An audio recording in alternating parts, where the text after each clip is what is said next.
El día de ayer estuve en un momento crítico con mi hijo de 6 años y él estaba pasando la televisión buscando una caricatura en específico que no le encontraba y yo le dije, hijo, te ayudo.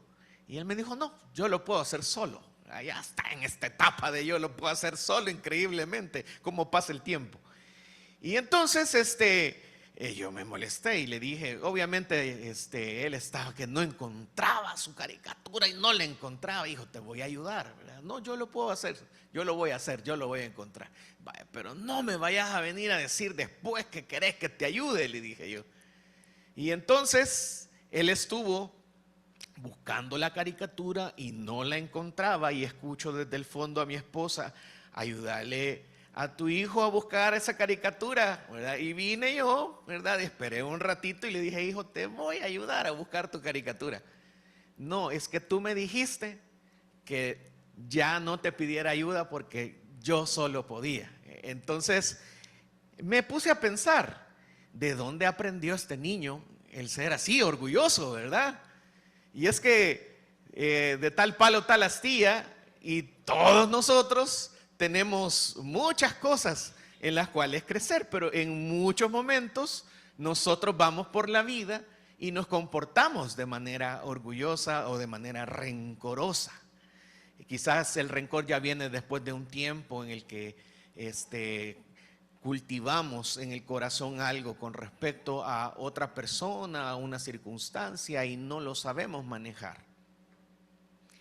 Estas cosas son retos. Ninguno de nosotros es perfecto y alguien puede pararse y dar una cátedra o ser un pastor y predicar un sermón, pero todos los seres humanos tenemos retos para crecer y avanzar en nuestras áreas personales. Todos, solamente Jesús es perfecto y se supone, ¿verdad?, que algunos estamos tratando de avanzar y de crecer en estas áreas.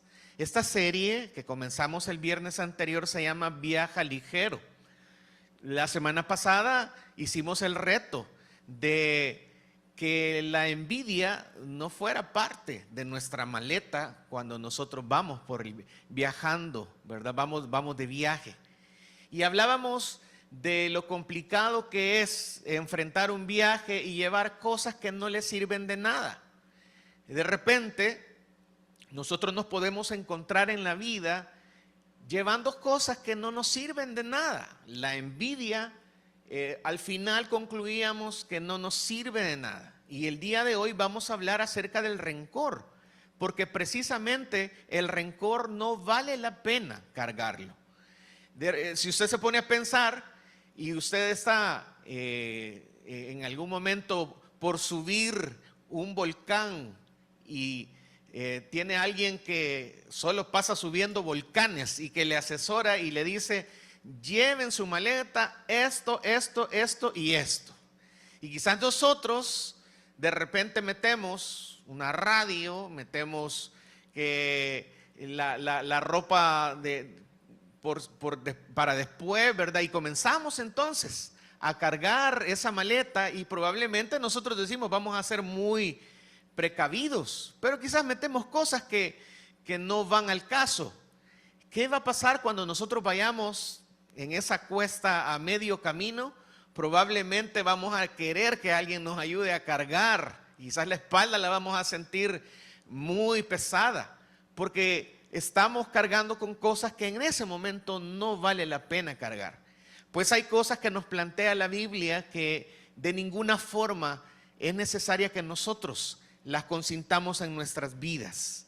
No sé si usted se ha preguntado en alguna ocasión si a usted se le hace difícil perdonar a alguien o perdonar a los demás. ¿Es para usted difícil hacerlo?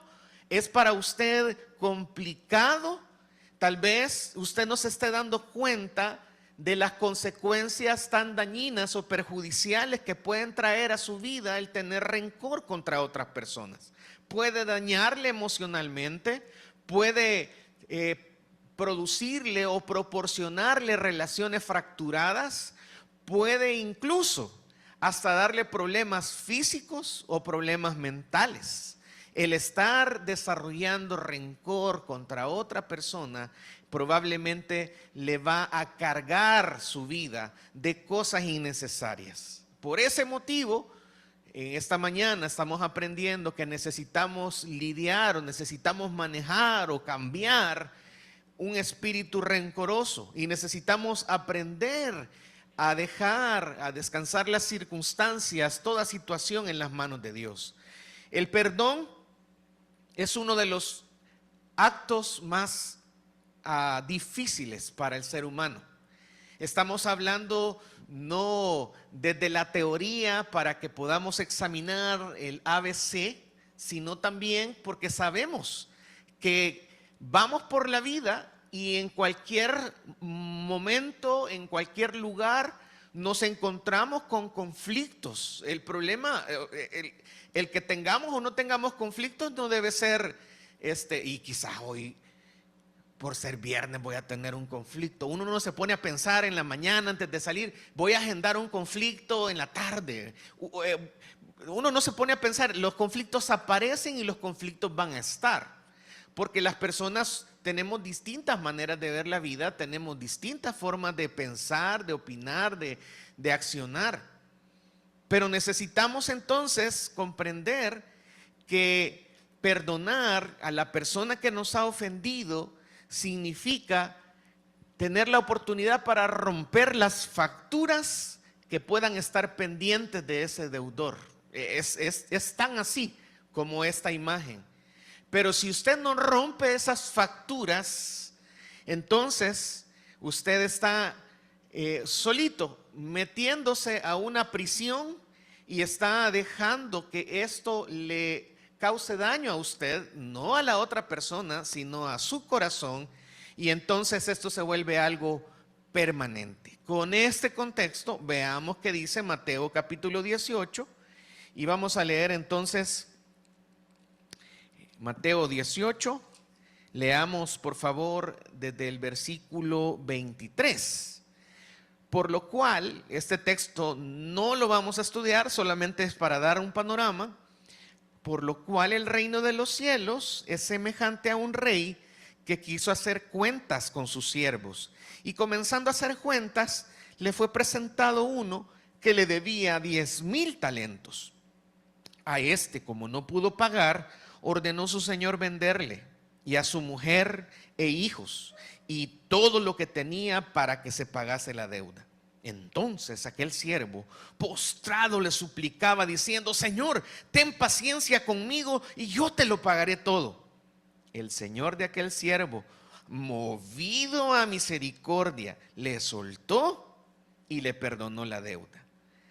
Pero saliendo aquel siervo, halló a uno de sus consiervos que le debía 100 denarios y tomándole o haciendo de él, le ahogaba diciendo: págame lo que me debes. Entonces su consiervo, postrándose a sus pies, le rogaba diciendo: ten paciencia conmigo y yo te lo pagaré todo. Mas él no quiso, sino fue y le echó en la cárcel hasta que pagase la deuda. Viendo sus consiervos lo que pasaba, se entristecieron mucho y fueron y refirieron a su señor todo lo que había pasado. Entonces, llamándole su señor, le dijo: siervo malvado, toda aquella deuda te perdoné, porque me rogaste. ¿No debías tú también tener misericordia de tu consiervo como yo tuve misericordia de ti? Entonces su señor, enojado, le entregó a los verdugos hasta que pagase todo lo que debía. Así también mi Padre Celestial hará con vosotros si no perdonáis de todo corazón cada uno a sus hermanos sus ofensas. El perdón es algo en realidad que usted lo va a aprender cuando lo practique. Usted va a tener muchas oportunidades por la vida.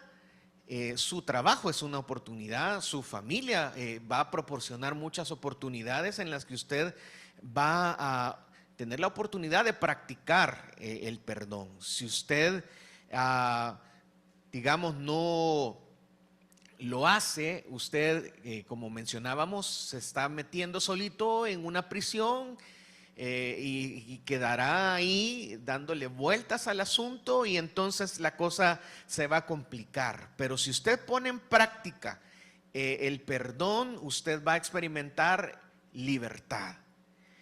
El poner en práctica el perdón es algo que no le encontramos mucho sentido, porque al final pensamos que está violando nuestro concepto de justicia, porque nosotros sentimos que la persona que nos ofendió, ¿para qué le vamos a perdonar? No merece ser perdonada bajo nuestro criterio. Nosotros decimos, nuestra justicia personal dice, esta persona hizo esto y esto y esto, yo jamás le voy a dirigir la palabra, jamás le voy a perdonar. Y obviamente estamos hablando en un marco general. Y usted quizás tenga un caso muy específico que quiera tratar. Pero estos son los principios eternos que presenta la palabra de Dios para que nosotros no saquemos de la maleta que llevamos en el caminar diario el rencor. Por eso tenemos que tener presente que el perdón tiene pasos que tenemos que dar para que pueda suceder y que pueda darse. Y quizás usted dice, yo así soy, en mi familia somos rencorosos. Mi abuelito no perdonó a mi abuelita, ¿verdad? Usted ve que en su familia se dañan y nadie se pide perdón. Este es un verdadero reto. Este año nosotros estamos hablando de la excelencia y de crecer en todas las áreas de nuestra vida y necesitamos también observar este aspecto para decir, bueno, yo necesito crecer en esto y no guardar rencor, experimentar esta libertad. Un primer paso que nosotros podemos dar tiene que ver con la decisión, con la voluntad de que hemos comprendido lo que, como dice este relato de Mateo, todo lo que hemos recibido en Cristo, que Él nos ha perdonado, es tan grande que lo que Él me pide es que yo pueda perdonar a otros. Si me acompaña a Efesios, hay una indicación precisa para aquellos que le hemos entregado nuestra vida a Jesús y que seguimos sus pasos. Dice Efesios capítulo 4, versículo 31. Efesios 4:31 dice: quítense de vosotros toda amargura, enojo, ira, gritería y maledicencia y toda malicia. Antes, sed benignos unos con otros, misericordiosos, perdonándoos unos a otros como Dios también os perdonó a vosotros en Cristo. El parámetro para dar el perdón no es nuestra justicia o nuestro concepto de justicia. El parámetro para perdonar a otros es lo que Dios ya hizo por nosotros, el perdón que en Jesús nosotros tenemos. Por esa razón tenemos que comenzar a dar, quizás como un enfermo que se reincorpora posterior a su enfermedad, tenemos que comenzar a dar algunos pasitos. A menos que haya sido un parto, ¿verdad? Que le diga, señora, tiene que levantarse a caminar, pero ese es otro asunto. Pero nosotros tenemos que caminar decidiendo en primer lugar imitar el acto de perdón que Dios hizo por nosotros. Y también nosotros debemos dejar de sentir ese odio hacia nuestro ofensor, que tiene que ver con nuestras emociones, que probablemente para que estas emociones puedan sanar, puedan tomar su lugar, va a requerir un tiempo y de repente un manejo equilibrado y maduro de nuestra vida. Nosotros tenemos que hacer tomar acción para ser practicantes del perdón, porque en este marco que nos plantea Mateo, si nosotros no lo hacemos, tomamos la postura de este siervo que se le perdonó tanto, se le perdonaron $100,000, pero él no quiere perdonar $10, y así nos pasa a nosotros. Quiero rápidamente mencionar dos cosas que nosotros podemos hacer para trabajar en esta área y evitar guardar el rencor y permitir que tengamos nosotros la oportunidad de perdonar a otros que nos han hecho alguna falta. En primer lugar, usted tiene que escoger el camino del perdón. Usted se encuentra en una encrucijada y está el camino del perdón y está el camino del rencor. Lo más natural que nosotros podemos hacer es escoger el camino del rencor, porque todo lo que me hiciste, esto, y comenzamos a ver ese ticket como cuando vamos al supermercado, ¿verdad? Que comienza a salir y hasta se le cae a la señora cajera, y comenzamos entonces a ver de todo lo que te vas a morir, mira, ¿verdad? Y comenzamos entonces a observar y a guardar esas cosas en nuestra vida. Nosotros debemos imitar al final la actitud que tuvo José, que también usamos su ejemplo la semana pasada, pero veíamos cómo sus hermanos fueron envidiosos. Ahora veamos cómo José reacciona ante lo que ellos hicieron. Vámonos a Génesis capítulo 50 y veamos el versículo 15. Génesis 50, versículo 15. Dice: viendo los hermanos de José que su papá, que su padre era muerto, dijeron: quizás nos aborrecerá José y nos dará el pago de todo el mal que le hicimos. ¿Cómo creen ustedes que estaban los hermanos de José al final? Ya había muerto su papá y ellos estaban por encontrarse con su hermano, que era el poderoso del lugar. Y entonces ellos, al verse tan chiquitos en poder, en capacidad de reacción ahí ante todo la grandeza de Egipto, su hermano, el gobernante, ¿cómo creen ustedes que estaba? Dice en el versículo 16: y enviaron a decir a José: tu padre mandó antes de su muerte. Mi papá dijo, ¿verdad? Mi papá, acordate, te vamos a decir lo que dijo mi papá. Versículo 17: así diréis a José: te ruego que perdones ahora la maldad de tus hermanos y su pecado, porque mal te trataron. Por tanto, ahora te rogamos que perdones la maldad de los siervos del Dios de tu padre. Y José lloró mientras hablaban. Llegaron, nosotros en buen salvadoreño, ¿cuál sería la frase que le podemos poner a lo que hicieron ellos, verdad? ¿Qué estaban haciendo? Estaban matando su chucho a tiempo, ¿verdad? Porque a saber que iba a ser José para desquitarse de todas las cosas tan malas que los hermanos le habían hecho, y cómo él había pasado años experimentando dolor por lo que ellos le habían causado. Era el momento preciso y él tenía todas las armas para poderse desquitar. Y los hermanos entonces, vamos a decir que, yo no sé si era cierto, la Biblia no plantea si el papá le había mandado a decir eso a José o fue un plan que ellos tramaron en ese momento, así como en el momento que tramaron matarlo y que después dijeron: no, mejor vendámoslo. Quizás era un plan de ellos para poder guardar sus vidas.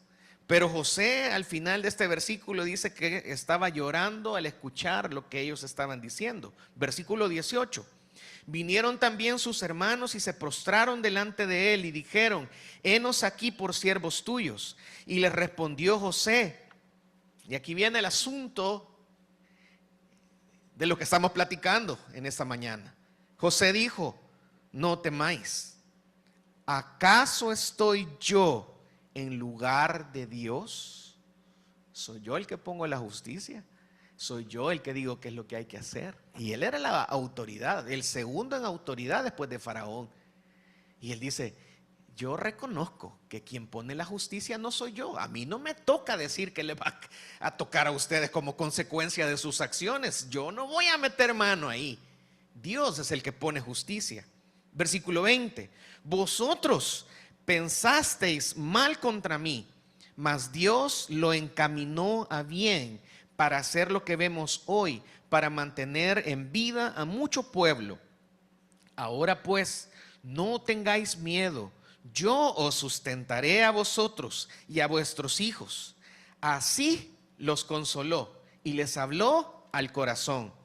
Y habitó José en Egipto, él y la casa de su padre, y vivió 110 años. Y vio José los hijos de Efraín hasta la tercera generación, también los hijos de Maquir, hijo de Manasés, fueron criados sobre las rodillas de José.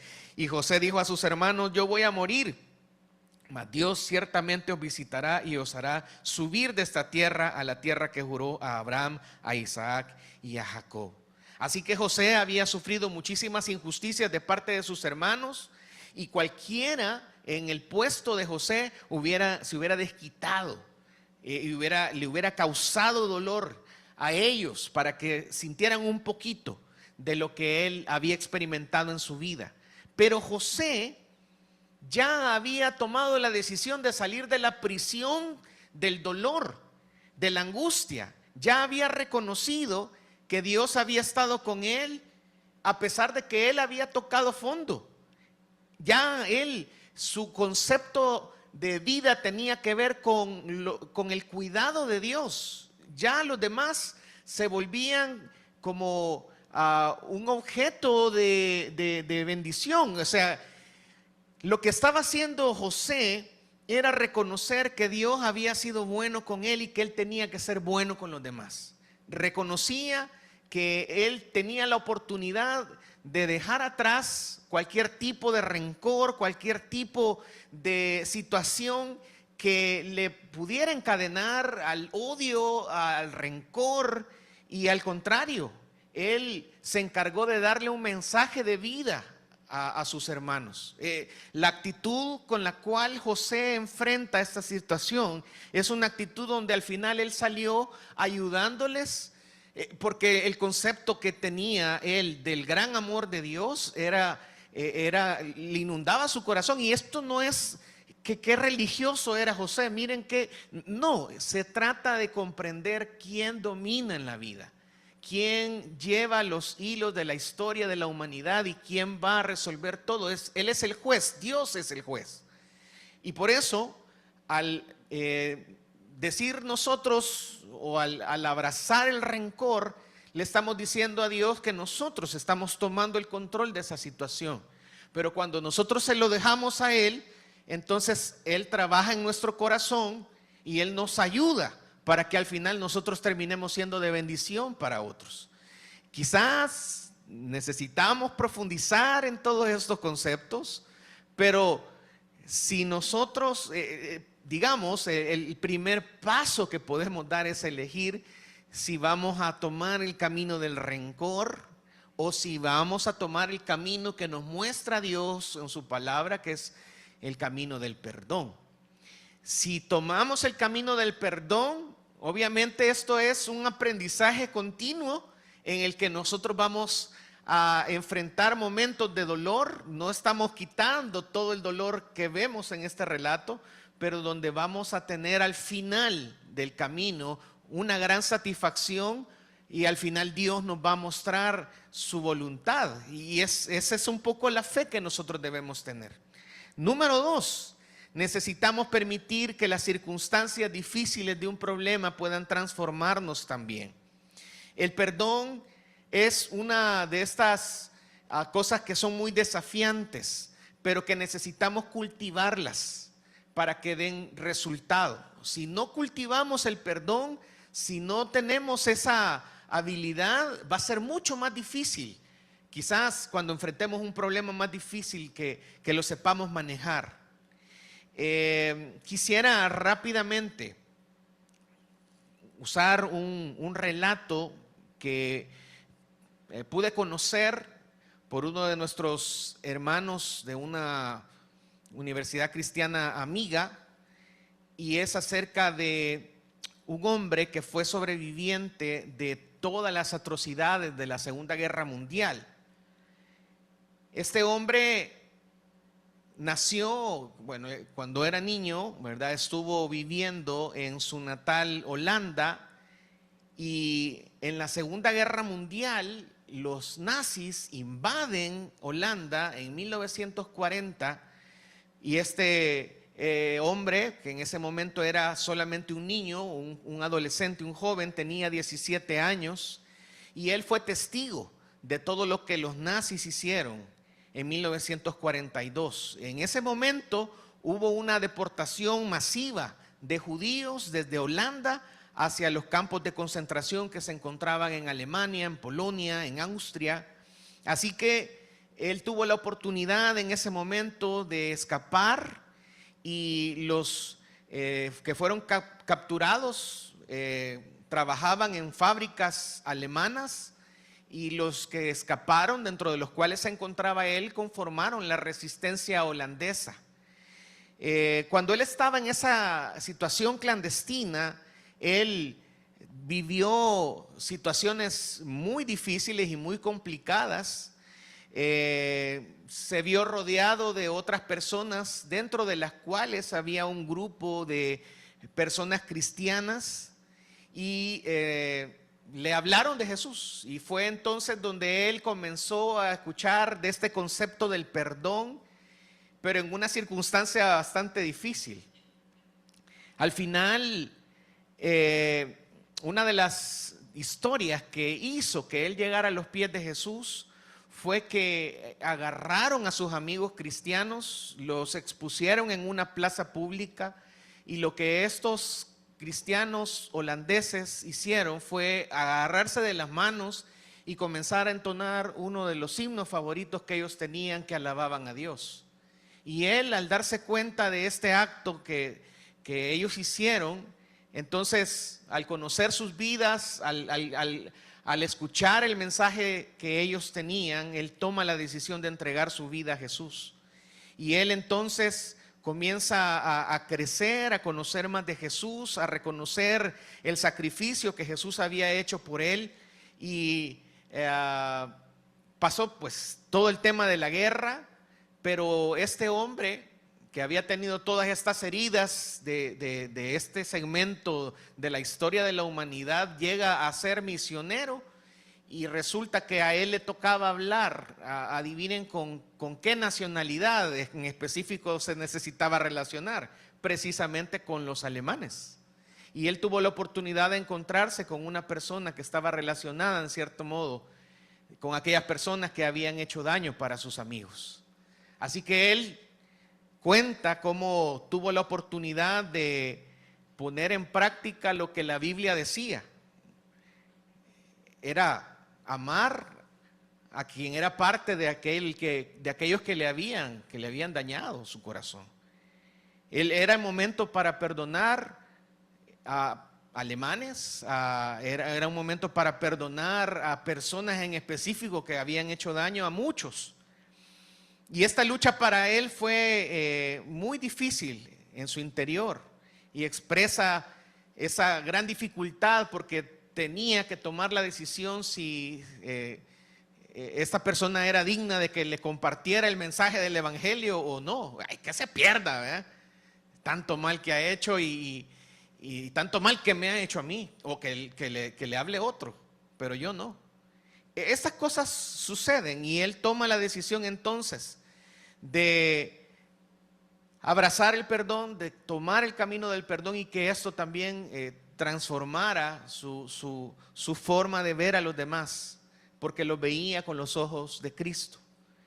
Jesús se sacrificó por toda la humanidad, y él pudo perfectamente vernos a cada uno de nosotros y decir: yo no voy a dar mi vida por mirar todo lo que has hecho, y sacar una larga lista. Pero lo que él hizo fue tomar la larga lista y la clavó en esa cruz, dándonos el perdón de nuestros pecados. Y nosotros también entonces debemos de esforzarnos por quitar de nuestra vida la actitud o esa tendencia de guardar rencor contra los demás, o de tener esa oportunidad de experimentar, clasificar a otros, y no irnos por el camino del rencor, ¿verdad? Darle vueltas, encerrarnos en esa cárcel, tener esa consideración, porque en nuestra justicia nosotros decimos que esa persona no es digna de que nosotros le perdonemos. Pero al final la Biblia nos enseña que el único digno de dar el perdón es el único que tenía la oportunidad de dar el perdón o no darlo es Dios. Y Él tuvo la decisión de enviar a su Hijo a morir por nosotros en esa cruz, para darnos salvación. Yo no hice nada, nada de lo que yo hice movió a Dios. Él fue su amor el que me alcanzó, el que me buscó y el que me mostró que me da la oportunidad a mí de darle una respuesta a ese amor. Él fue el que dio el primer paso. Así que el perdón se vuelve en esa forma de liberarnos con respecto al odio, al rencor, y permitirnos o darnos la oportunidad de disfrutar una mejor relación con los demás. Había en el contexto del nacimiento de Jesús una serie de grupos que estaban buscando libertad. Estaban los celotes que estaban buscando cómo liberarse de los romanos. Estaban diferentes grupos religiosos, los fariseos, los saduceos. Estaban todos pensando en diferentes grupos y anhelando la paz y buscando la paz. Y en ese contexto, según el profeta Isaías, iba Dios a dar la oportunidad de que ellos pudieran experimentar la paz, porque iba a mandar al príncipe de paz, que es Jesús. Y Jesús, cuando nace y cuando crece y se desarrolla en su ministerio, Él les muestra que la paz no viene por una reunión de socios viene más la paz por una persona y viene a través de Jesús. Al final, nosotros debemos actuar y filtrar todas las cosas que hacemos en la vida, nuestros principios, valores, por el ejemplo perfecto de Jesús. Porque si Él vino para un tiempo en específico, vino porque nos dio la paz, nos dio la reconciliación con nuestro Dios. Entonces, ¿qué oportunidad más grande tenemos nosotros de decidir si agarramos el odio contra otros o imitamos a Jesús siendo portavoces, portadores de paz, siendo personas que llevamos conexión unos con otros, siendo personas que no vemos oportunidad para comenzar a insultar, sino vemos oportunidades para bendecir? Repito, no se trata de aquel personaje que comienza a calmarse para que las cosas a su alrededor cambien, ¿verdad? No, se trata de alguien que decide tomar el camino del perdón. Al final, este hombre holandés, en su última reflexión que quedó plasmada y que quedó escrita, dijo lo siguiente: he tenido muchas dificultades y siempre le he implorado al Señor y Él me ha señalado la cruz. Y he recordado que en Jesús tengo vida y soy perdonado. Ese era el enfoque de su vida. Y creo que tiene que ser el enfoque para nosotros. Nosotros tenemos que preguntarnos quién es nuestro enemigo. Pero la Biblia nos da respuesta y nos dice que nosotros no tenemos lucha contra carne y sangre. Nosotros no tenemos por qué estar enemistados. No tenemos por qué estar en pleitos, en acusaciones. Nuestro modo de operar tiene que ser el ser una plataforma para que otros avancen, para que otros crezcan. ¿Estamos dispuestos nosotros a perdonar? ¿Estamos dispuestos a crecer en este tema? El devocional no tiene como intención establecer con profundidad el tema, pero sí tiene como intención el que podamos reflexionar si estamos dispuestos a hacer lo que la palabra del Señor dice con respecto al perdón. Dios quiere conducirnos a ser libres, a tener paz en nuestro corazón, y eso solamente lo vamos a poder hacer cuando nosotros amemos como Él nos ha amado. En 1 Corintios 13 dice que el amor no guarda rencor. Por lo tanto, si nosotros nos reconocemos como seguidores de Jesús, vamos a tener ese amor y vamos a amar a los demás de la manera en la que Él, sin condiciones, nos ha amado también a nosotros. ¿Quiere usted seguir el ejemplo de Jesús? ¿Quiere usted imitar a José en esta situación tan complicada que tuvo con sus hermanos? ¿Ve usted difícil como este hombre holandés, verdad, tener al final la oportunidad para perdonar y tomar la decisión de hacerlo? Vamos a ir haciendo cada uno nuestras historias, vamos metiendo cosas a nuestra maleta. Solamente asegúrese que no meta ni la envidia ni el rencor, porque estas cosas le van a detener y va a ser su vida muy pesada. Necesitamos entonces nosotros descargarnos de estas cosas y poner nuestros ojos fijos en nuestro Señor Jesucristo, el autor y consumador de nuestra fe.